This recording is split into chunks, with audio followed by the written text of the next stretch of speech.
Absolute value equations. So remember, when we're trying the absolute value, first off, what does that mean? It's what the value is of the number. What's the value of the number? It doesn't care if it's positive or negative. It cares what the worth is of the number. That's how I think about it in my head. So if we're taking the absolute value, which we use these bars to indicate absolute value. So if they ask you what the absolute value of 5 is, it's 5. But what's the absolute value of negative 5? 5. You can also think about it as the distance from 0 on the number line. So if we have a number line, we have 5 here, 0. This is a distance of 5. And if I'm at negative 5, it still has the distance of 5. It also has the distance of 5. So negative 5 and 5 both have the absolute value of 5. Another way of thinking about it, absolute value, when you take the absolute value of a number, it makes it positive. Notice this is started as positive, ended as positive. This started as a negative and is now positive because we're looking at distance, and distance can't be negative. So if I wanted to find the absolute value of, say, negative 56, that would be 56.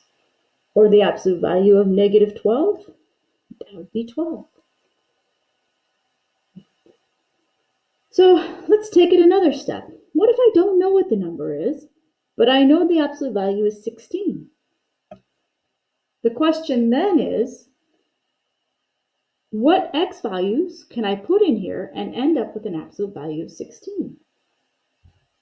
Hopefully you're like, oh, well, it could be 16 in there, and I take the absolute value of 16, I get 16. Or it could have been negative 16 in there, and I would have gotten 16.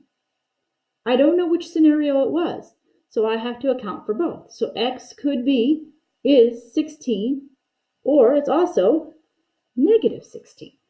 There's two answers for x there.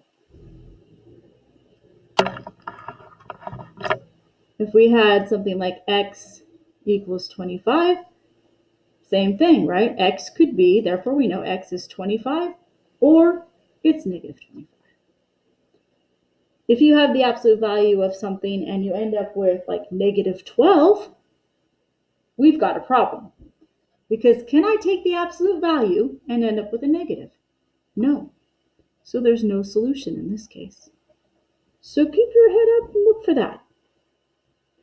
Now let's take it another step. Why don't we use this with an equation? If I had x plus 3 equals 15, do we agree that everything in here could equal 15, and I get 15, or everything in here could equal negative 15? I don't know which one it is, so I have to account for both scenarios. We're going to rewrite the equation without the absolute value bars.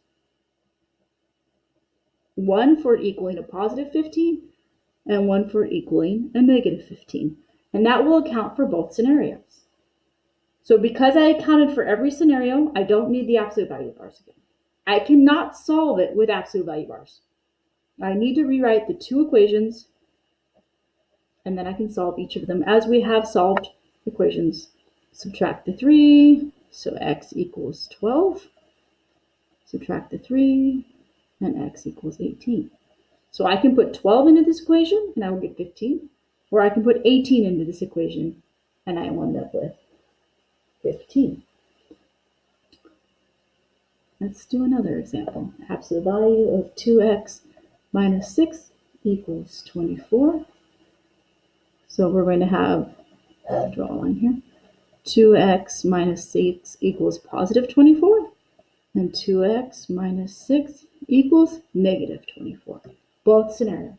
That's the first step. Every time, rewrite the two equations and then solve them individually. Solving for x.